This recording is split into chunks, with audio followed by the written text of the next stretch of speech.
नमस्कार, सुप्रभात। स्वागत है आप सभी का। आप देख रहे हैं सुबह 9 बजे। अयोध्या में राम मंदिर निर्माण को लेकर करीब 500 साल का इंतजार खत्म हो गया। अयोध्या में कल राम मंदिर की नींव रख दी गई। इस मौके पर प्रधानमंत्री नरेंद्र मोदी ने लोगों से कोरोना के खतरे को देखते हुए सावधानी बरतने की अपील की। प्रधानमंत्री ने कहा कि 2 गज की दूरी, मास्क है जरूरी। इधर भारत की दवा निर्माता कंपनी जायडस कैडिला ने कोविड-19 वैक्सीन के पहले फेज का ट्रायल पूरा कर लिया। कंपनी अब दूसरे फेज का ट्रायल शुरू करने की तैयारी में है। साथ ही आपको बताएंगे, राज्यसभा की 2 खाली सीटों के लिए उपचुनाव कराने की अधिसूचना आज जारी होगी। मतदान और मतगणना 24 अगस्त को होगा। साथ ही लेह एयरपोर्ट की सुरक्षा केंद्रीय औद्योगिक सुरक्षा बल ने संभाल ली है और इसके साथ ही भारतीय सेना ने पहली बार महिला सैनिकों को कश्मीर में नियंत्रण रेखा पर तैनात किया है। इसके अलावा बुलेटिन में होंगी तमाम देश और दुनिया की अहम और बड़ी खबरें। आइए शुरुआत करते हैं खबरों के सिलसिले की।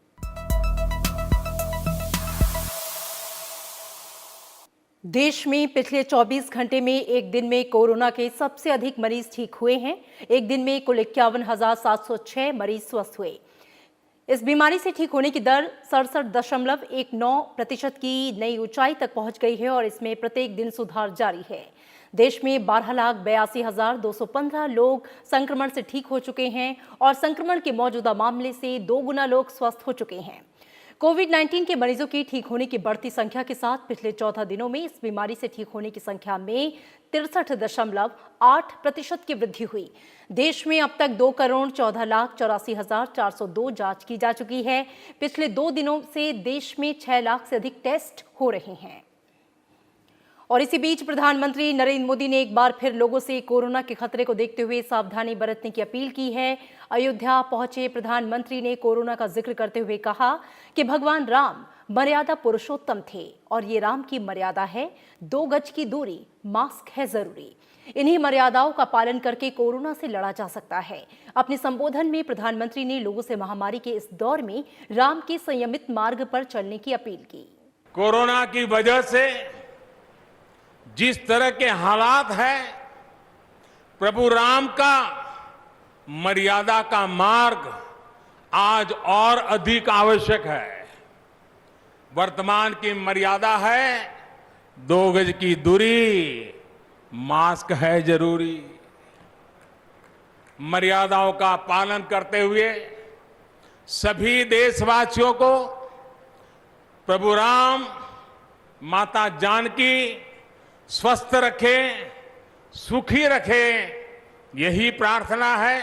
भारत की दवा निर्माता कंपनी जायडस कैडिला ने अपनी कोविड-19 वैक्सीन के पहले फेज का ट्रायल पूरा कर लिया है। कंपनी का कहना है कि पहले फेज का क्लिनिकल ट्रायल बेहद ही सुरक्षित और कारगर रहा। अब इसके दूसरे फेज का ट्रायल शुरू होने की तैयारी है। जायडस कैडिला जाइकोव डी नाम से कोरोना महामारी के इलाज के लिए वैक्सीन बना रही है। माना यह जा रहा है कि अगले साल मार्च तक इसका ट्रायल पूरा कर लिया जाएगा। राजधानी दिल्ली में पिछले 24 घंटे में कोरोना के 1076 मामले सामने आए हैं। दिल्ली में कुल मामलों की संख्या 1,40,232 हो गई। इनमें 1,26,116 लोग ठीक हो चुके हैं। 10,072 सक्रिय मामले हैं। दिल्ली में अब तक कुल 10,99,882 टेस्ट हुए। महाराष्ट्र में कल कोरोना के 10,309 नए केस रिपोर्ट दर्ज हुई। वहीं 6,165 लोग ठीक भी हुए।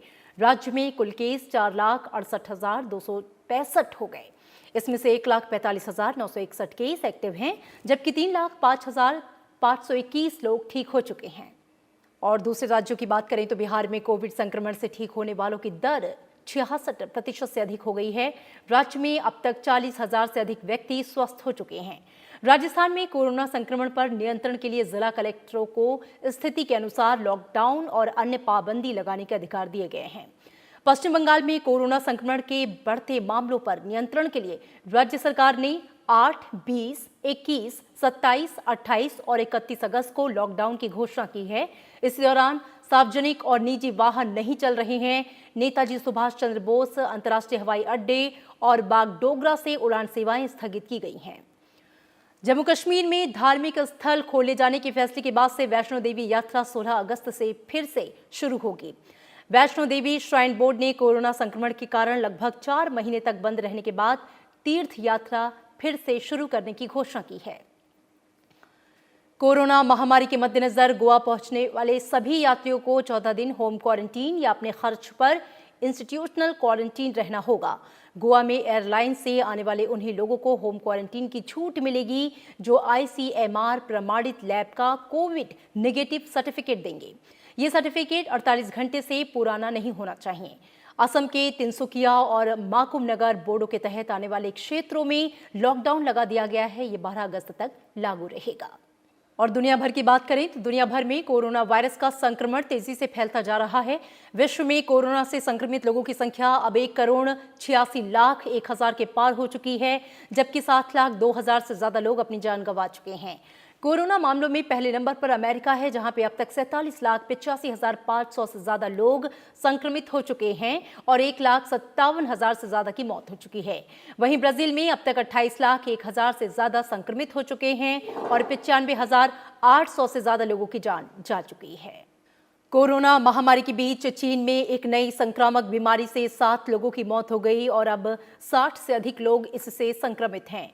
बुधवार को एक आधिकारिक रिपोर्ट में इस बात की जानकारी दी गई। इस टिक जनित वायरस संक्रमण के मानव से मानव प्रसार की आशंका की चेतावनी जारी की गई है। रिपोर्ट के अनुसार साल के शुरुआती 6 महीनों में पूर्वी चीन के जियांगसू प्रांत में 37 लोगों में SFTS वायरस का संक्रमण पाया गया। बाद में अनहुई प्रांत में 23 लोग भी इस वायरस से संक्रमित मिले। वायरस से संक्रमित एक महिला में खांसी और बुखार के लक्षण देखे गए। साथ ही महिला मरीज में ल्यूकोसाइट और प्लेटलेट में गिरावट भी दर्ज की गई। और अब बात संसद से जुड़ी संसदीय स्थायी समिति की। संसदीय स्थायी समिति की बैठक जारी है। इसी क्रम में आज कार्मिक लोक शिकायत, कानून और न्याय संबंधी विभाग संबंधी संसदीय स्थायी समिति की बैठक होनी है। इसके अलावा जिन समितियों की बैठक होनी है उनमें पेट्रोलियम और प्राकृतिक गैस, सामाजिक न्याय और अधिकारिता और जल संसाधन संबंधी विभागीय संबंधित स्थायी समितियों की बैठक शामिल है। राज्यसभा की 2 खाली सीटों के लिए उपचुनाव कराने की अधिसूचना आज जारी होगी, जिसके बाद से 13 अगस्त तक नामांकन भरा जा सकेगा। 14 अगस्त को नामांकन पत्रों की जांच होगी, जबकि 17 अगस्त तक नाम वापस लिए जा सकेंगे। इन सीटों के लिए मतदान 24 अगस्त को होगा और इसी दिन मतों की गिनती भी पूरी कर ली जाएगी। चुनाव आयोग ने संबंधित प्रदेशों के सचिवालय प्रमुखों से कोविड-19 को देखते हुए मतदान के लिए जरूरी इंतजाम करने को कहा है। मनोज सिन्हा जम्मू कश्मीर के नए उपराज्यपाल होंगे। जम्मू कश्मीर के उपराज्यपाल GC मुर्मू के इस्तीफे के बाद उन्हें यह जिम्मेदारी सौंपी गई। GC मुर्मू को अक्टूबर 2019 में जम्मू कश्मीर का उपराज्यपाल नियुक्त किया गया।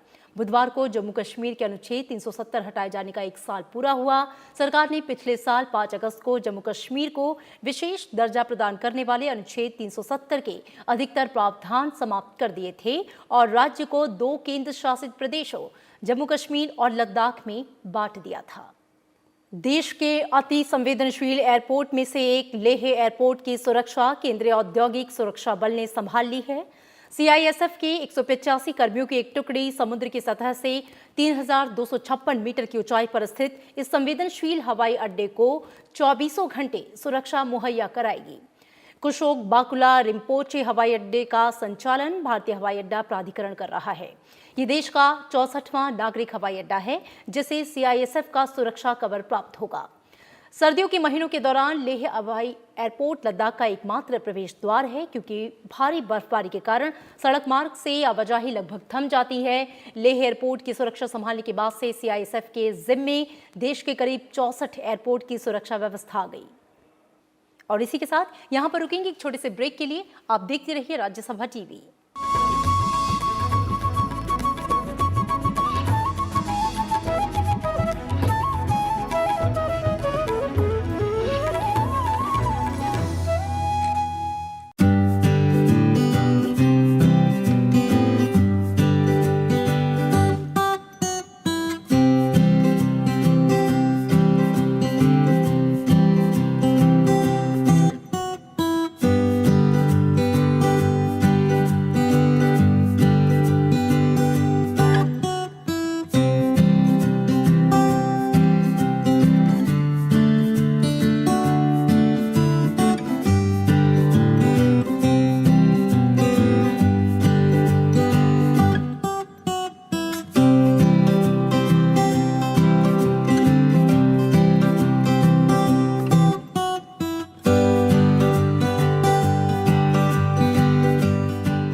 ब्रेक के बाद स्वागत है आप सभी का। बुलेटिन में अब खबर प्रधानमंत्री नरेंद्र मोदी के हाथों अयोध्या में राम मंदिर के भव्य भूमि पूजन की।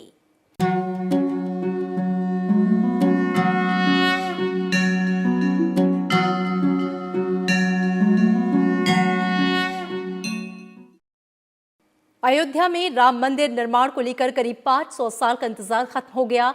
अयोध्या में कल राम मंदिर की नींव रख दी गई।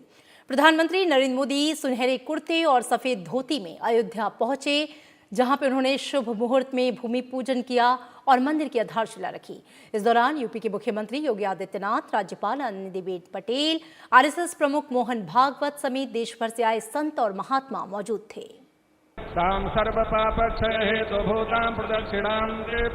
अयोध्या में बुधवार को इतिहास रचा गया। वर्षों तक अदालत में मामला चलने के बाद अयोध्या में श्री राम मंदिर निर्माण की नींव आखिरकार पड़ी गई। प्रधानमंत्री नरेंद्र मोदी ने अयोध्या में भूमि पूजन के बाद शुभ मुहूर्त और समय के मुताबिक भव्य श्री राम मंदिर की आधारशिला रखी और इस तरह भव्य राम मंदिर निर्माण की नींव पड़ गई।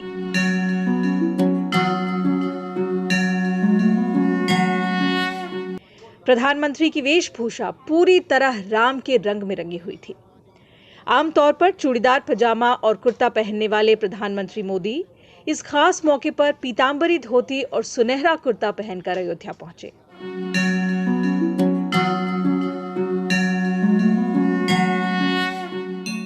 अयोध्या पहुंचने के बाद प्रधानमंत्री नरेंद्र मोदी सबसे पहले हनुमान जी के दर्शन करने के लिए हनुमानगढ़ी मंदिर पहुंचे, जहां उन्होंने भगवान हनुमान के दर्शन किए और आरती उतारी। हनुमानगढ़ी मंदिर के महंत रमेश दास ने प्रधानमंत्री को मुकुट और पगड़ी पहनाई, साथ ही केसरिया रामनामी साफा भी उड़ाया। इस दौरान उनके साथ उत्तर प्रदेश के मुख्यमंत्री योगी आदित्यनाथ भी थे।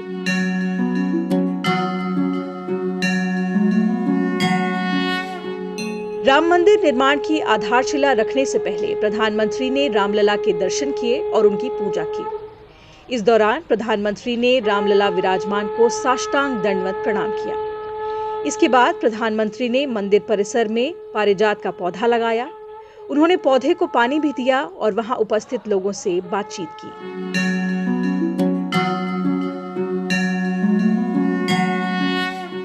रामलला के दर्शन के बाद प्रधानमंत्री श्री राम मंदिर भूमि पूजन स्थल पर पहुंचे, जहां दोपहर 12:30 बजे भूमि पूजन कार्यक्रम शुरू हुआ।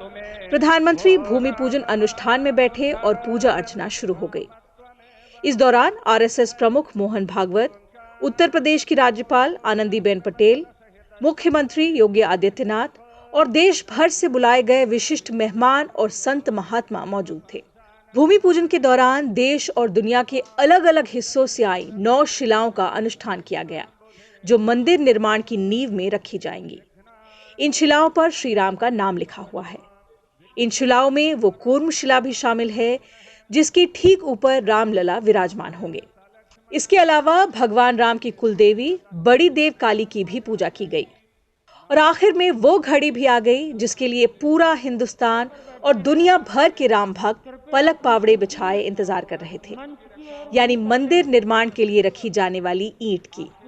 भूमि पूजन प्रक्रिया पूरी होने के बाद ठीक 12:44 और 8 सेकंड पर प्रधानमंत्री ने चांदी की कन्नी से नींव रखकर श्री राम मंदिर निर्माण के सपने को सच में साकार कर दिया, जिसका सदियों से इंतजार था।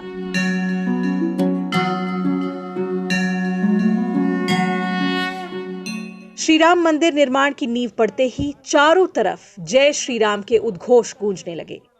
इसके साथ ही 5 सदी के बाद 135 करोड़ भारतवासियों का संकल्प पूरा होने की शुरुआत भी हो गई। Bureau report, Rajya Sabha TV. Ayodhya में श्री राम मंदिर निर्माण की आधारशिला रखने के बाद से प्रधानमंत्री नरेंद्र मोदी ने लोगों को संबोधित करते हुए कहा कि पूरा देश राममय और हर मन दीपमय है। प्रधानमंत्री ने कहा कि सदियों का इंतजार खत्म हुआ। उन्होंने कहा कि हमें आपसी प्रेम और भाईचारे के संदेश से राम मंदिर की शिलाओं को जोड़ना है। प्रधानमंत्री ने आमंत्रित करने के लिए श्री राम जन्मभूमि तीर्थ क्षेत्र ट्रस्ट का आभार भी व्यक्त किया। सियावर रामचंद्र की, सियावर रामचंद्र की जय सिया राम, जय सिया राम। प्रधानमंत्री नरेंद्र मोदी का ये जय घोष सिर्फ सियाराम की नगरी अयोध्या में ही नहीं सुनाई दे रहा था, बल्कि इसकी गूंज पूरे विश्व भर में पहुंच रही थी। पूरे देशवासियों के साथ ही दुनिया भर में फैले करोड़ों राम भक्त प्रधानमंत्री के साथ ही जय श्री राम के नारे लगा रहे थे। सभी देशवासियों को और विश्व भर में फैले करोड़ों करोड़ों भारत भक्तों को, राम भक्तों को कोटि कोटि बधाई। मौका था सदियों से बहुप्रतीक्षित श्री राम मंदिर का आधारशिला रखने के बाद प्रधानमंत्री के संबोधन का। मंदिर की नींव रखने के बाद प्रधानमंत्री नरेंद्र मोदी ने कहा कि आज पूरा भारत राममय है, पूरा देश रोमांचित है, हर मन दीपमय है। उन्होंने कहा कि बरसों से टाट और टेंट के नीचे रह रहे हमारे राम लला के लिए अब एक भव्य मंदिर का निर्माण होगा। टूटना और फिर उठ खड़ा होना सदियों से चल रहे इस व्यक्तिक्रम से मुक्त हो गई। उन्होंने कहा कि ये कई पीढ़ियों की अखंड अनवरत तप, त्याग और संकल्प का प्रतीक है। पूरा भारत राममय है, पूरा देश रोमांचित है, हर मन दीपमय है। प्रधानमंत्री ने कहा कि श्री राम का मंदिर हमारी संस्कृति का आधुनिक प्रतीक बनेगा, हमारी शाश्वत आस्था का प्रतीक बनेगा, हमारी राष्ट्रीय भावना का प्रतीक बनेगा और ये मंदिर करोड़ों करोड़ लोगों की सामूहिक संकल्प शक्ति का भी प्रतीक बनेगा। ये मंदिर आने वाली पीढ़ियों को आस्था, श्रद्धा और संकल्प की प्रेरणा देता रहेगा। ये मंदिर आने वाली पीढ़ियों को आस्था, श्रद्धा और संकल्प की प्रेरणा देता रहेगा। इस मंदिर के बनने के बाद अयोध्या की सिर्फ भव्यता ही नहीं बढ़ेगी, इस क्षेत्र का पूरा अर्थतंत्र भी बदल जाएगा। प्रधानमंत्री नरेंद्र मोदी ने अपने संबोधन में कहा कि भगवान राम की ही नीति है, भय बिनु होय न प्रीत, यानी हमारा देश जितना ताकतवर होगा उतनी ही प्रीति और शांति बनी रहेगी। उन्होंने कहा कि राम की नीति और रीति सदियों से भारत का मार्गदर्शन करती रही है। राष्ट्रपिता महात्मा गांधी ने इन्हीं सूत्रों, इन्हीं मंत्रों के आलोक में राम राज्य का सपना देखा था। राम का जीवन, उनका चरित्र ही गांधी जी के राम राज्य का रास्ता है। राम समय, स्थान और परिस्थितियों के हिसाब से बोलते हैं, सोचते हैं, करते भी हैं। राम हमें समय के साथ बढ़ना सिखाते हैं, समय के साथ चलना सिखाते हैं। राम परिवर्तन के पक्षगर है, राम आधुनिकता के पक्षगर है। होती रही इस मौके पर प्रधानमंत्री नरेंद्र मोदी ने एक डाक टिकट भी जारी किया जिसकी कीमत 5 रुपए है और इस पर राम मंदिर की तस्वीर है। इस तरह के 5 लाख डाक टिकट छपेंगे। प्रधानमंत्री अपने संबोधन में कोरोना महामारी से निपटने के लिए लोगों को सलाह देना भी नहीं भूले। उन्होंने कहा कि वर्तमान की मर्यादा है 2 गज की दूरी, मास्क है जरूरी।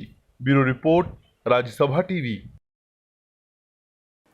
श्री राम जन्मभूमि मंदिर के लिए आयोजित भूमि पूजा कार्यक्रम को उत्तर प्रदेश के मुख्यमंत्री योगी आदित्यनाथ, राष्ट्रीय स्वयंसेवक संघ के संघ चालक मोहन भागवत और श्री राम जन्मभूमि तीर्थ क्षेत्र न्यास के अध्यक्ष महेंद्र नृत्य गोपाल दास ने भी संबोधित किया।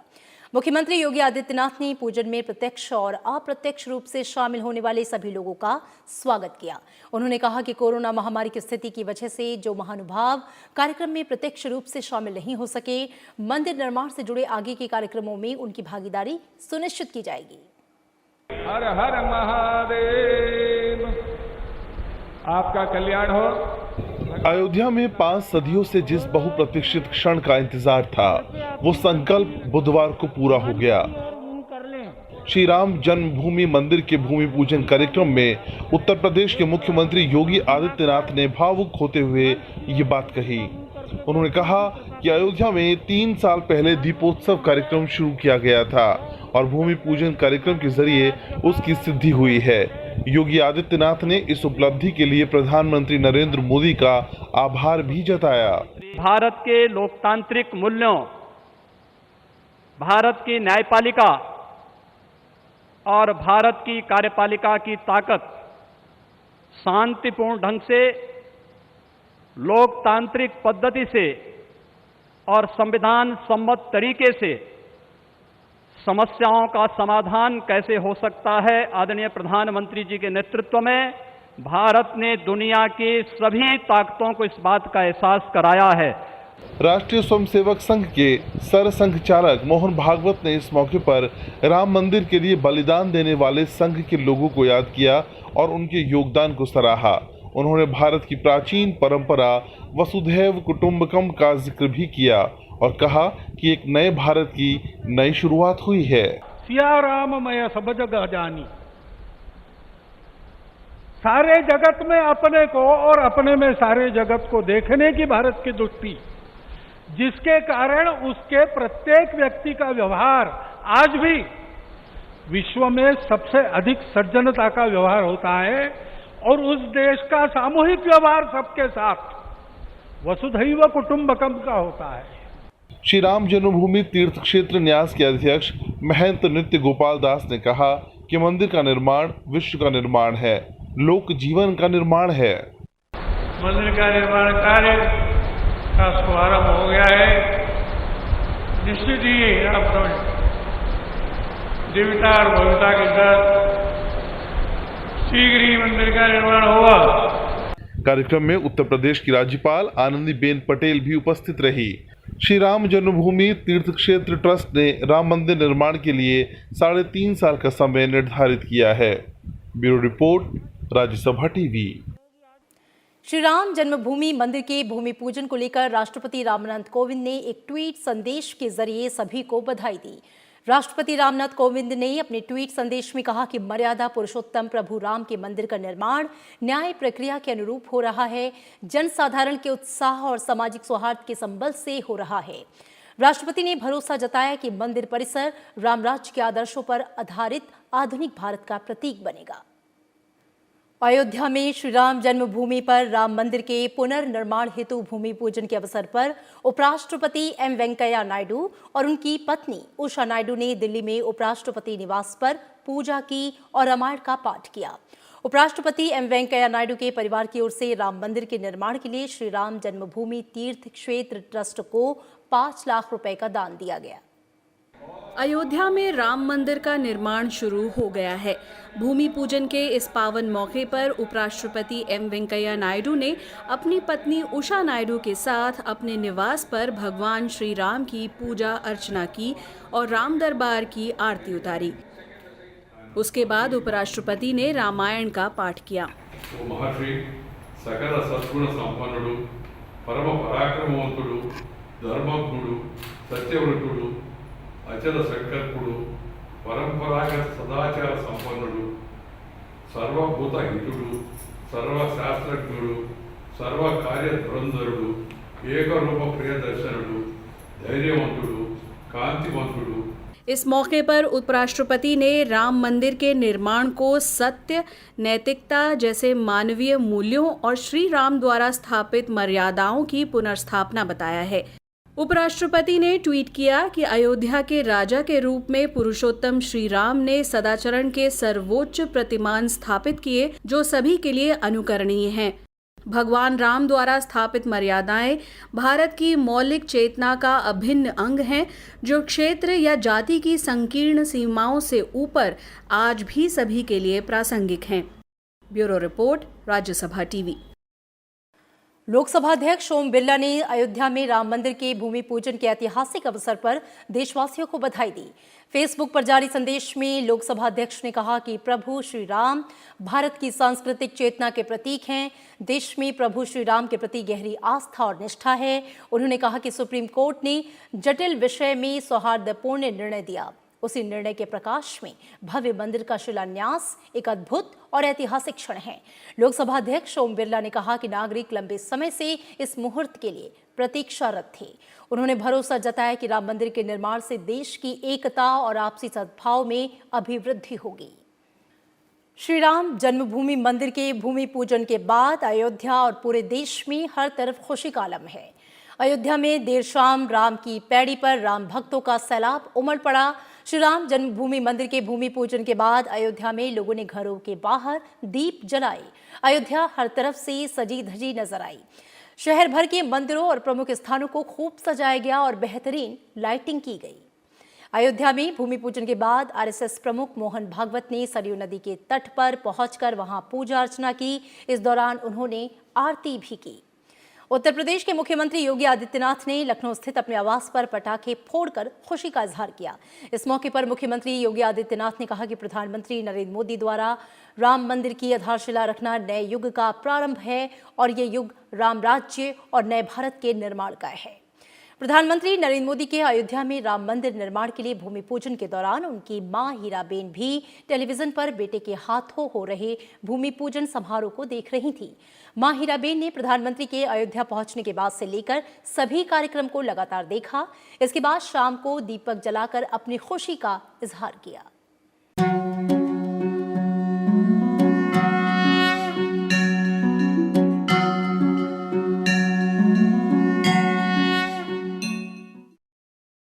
भारतीय रिजर्व बैंक की मौद्रिक नीति समिति की 3 दिन की अहम बैठक के नतीजे आज सामने होंगे। इस पर सबकी नजरें हैं। आरबीआई गवर्नर की अध्यक्षता वाली 6 सदस्यीय मौद्रिक नीति समिति आज अपना निर्णय सुनाएगी। मौद्रिक नीति समिति की ये बैठक कोरोना संकट के समय में हुई है। ये मौद्रिक नीति समिति की 24वीं बैठक है। गुजरात के अहमदाबाद के नवरंगपुरा में आज सुबह एक कोविड अस्पताल के आईसीयू वार्ड में आग लग गई। इस अग्निकांड में 8 मरीजों की मौत हो गई। मरने वालों में सभी मरीज कोविड पॉजिटिव बताए जा रहे हैं। हादसे में 40 से ज्यादा मरीजों को रेस्क्यू कर दूसरी जगह शिफ्ट कर दिया गया है। फिलहाल आग पर काबू पा लिया गया है। और इसी बीच प्रधानमंत्री नरेंद्र मोदी ने इस हादसे पर गहरा दुख जताया है और शोक संतप्त परिवार के प्रति अपनी संवेदना प्रकट की है। लेबनान की राजधानी बेरूत में हुए भीषण विस्फोट के बाद सरकार ने 2 सप्ताह के लिए आपात स्थिति की घोषणा की और इस दौरान सेना को व्यापक अधिकार प्रदान कर दिए गए। सरकार ने कहा कि बेरूत बंदरगाह के कई अधिकारियों को यह जांच होने तक नजरबंद किया जा रहा है कि 2700 टन अमोनियम नाइट्रेट बंदरगाह तक कैसे लाया गया। इस घटना में 100 से अधिक लोग मारे गए हैं और करीब 4000 लोग घायल हुए। कई राज्यों में भारी बारिश के चलते हालात चिंताजनक हो गए हैं। महाराष्ट्र के मुंबई और आसपास के इलाकों में भारी बारिश का दौर जारी है और मौसम विभाग ने इसके मद्देनजर बुधवार के लिए रेड अलर्ट जारी किया। और इसी बीच प्रधानमंत्री नरेंद्र मोदी ने महाराष्ट्र के मुख्यमंत्री उद्धव ठाकरे से फोन पर बातचीत की। पीएम मोदी ने हर संभव मदद का आश्वासन दिया है। इधर बिहार में बाढ़ से विकराल रूप ले लिया है। राज्य के 16 जिलों के 120 प्रखंड बाढ़ से प्रभावित हैं। मुख्यमंत्री नीतीश कुमार ने राज्य के बाढ़ प्रभावित इलाकों का हवाई सर्वेक्षण किया। इस दौरान उन्होंने दरभंगा में बाढ़ राहत शिविर और सामूहिक किचन का निरीक्षण किया। सादगी पूर्ण जीवन, साहसिक व्यक्तित्व, प्रखर वक्ता, सख्त प्रशासक और लोकप्रिय नेता, जब इन शब्दों का जिक्र आता है तो सीधे जहन में पूर्व विदेश मंत्री सुषमा स्वराज आ जाती हैं। आज भारत की पूर्व विदेश मंत्री, कुशल राजनीतिज्ञ और बीजेपी की वरिष्ठ नेता सुषमा स्वराज की पहली पुण्यतिथि है। इस मौके पर देश के ही नहीं बल्कि विदेशी नागरिक भी सुषमा स्वराज को याद कर उन्हें श्रद्धांजलि अर्पित कर रहे हैं। सुषमा स्वराज एक ऐसी शख्सियत थीं जिन्होंने हर मदद मांगने वालों की मदद की। 2014 से 2019 तक विदेश मंत्री रहते हुए उन्होंने दुनिया भर में भारतीयों को महज एक ट्वीट पर मदद मुहैया कराई। बहुत छोटी सी उम्र में ही राजनीति में कदम रखने वाली सुषमा स्वराज पेशे से एक वकील भी थीं। सुषमा स्वराज हमेशा उत्तरदायित्व को निभाने और हाजिर जवाबी को लेकर चर्चा में रहीं। उनकी याद में आज कई कार्यक्रम आयोजित किए जा रहे हैं। इसी कड़ी में उपराष्ट्रपति M Venkaiah Naidu video conferencing के जरिए पंजाब विश्वविद्यालय द्वारा आयोजित सुषमा स्वराज मेमोरियल लेक्चर में अपने विचार साझा करेंगे। लोकसभा के पूर्व अध्यक्ष डॉक्टर गुरदयाल सिंह ढिल्लों की आज जयंती है। 6 अगस्त 1915 को अमृतसर में पैदा हुए डॉक्टर जीएस ढिल्लों ने लोकसभा के 5वें अध्यक्ष के रूप में अगस्त 1969 से दिसंबर 1975 के बीच सदन का संचालन किया। गुरदयाल सिंह ढिल्लों बहुमुखी प्रतिभा के धनी थे, जिन्हें कानून से लेकर पत्रकारिता और शिक्षा और खेलकूद से लेकर संवैधानिक अध्ययन में रुचि थी। और आज मानव इतिहास में सबसे दर्दनाक दिन है। आज ही के दिन जापान के हिरोशिमा शहर पर परमाणु बम गिराया गया। इस मौके पर हिरोशिमा मेमोरियल पार्क में त्रासदी के शिकार लोगों को श्रद्धांजलि दी गई। ये मानव जाति के इतिहास में परमाणु हथियारों का सबसे पहला इस्तेमाल था। इस हमले में करीब 1,40,000 लोग मारे गए। और इसी के साथ इन तमाम खबरों के साथ फिलहाल इस बुलेटिन में इतना ही। दीजिए इजाजत। नमस्कार।